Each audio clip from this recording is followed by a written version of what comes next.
Okay, so we're dinking around on the table.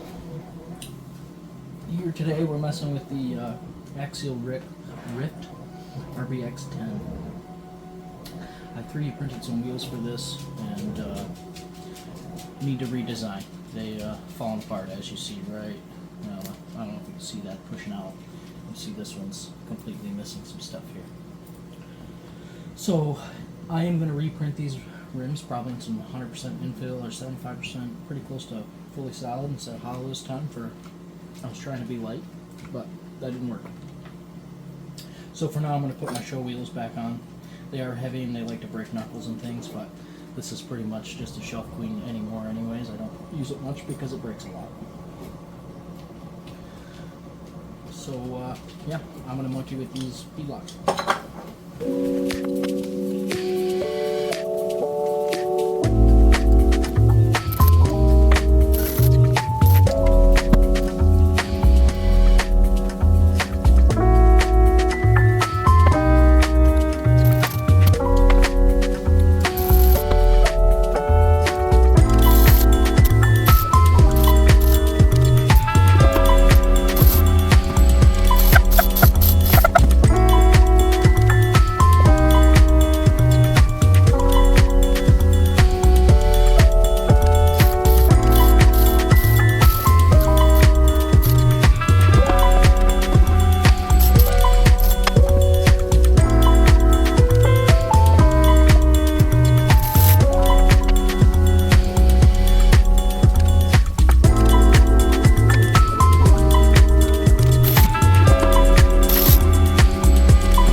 See that bead I was talking about, how low it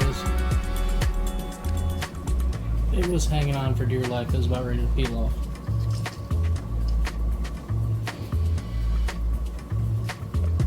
I think this is an upgraded back piece that I made that's supposed to be damn near 100% infill, and that seems to have held up okay. Still some clearancing issues on the rotor. It looks like it destroyed.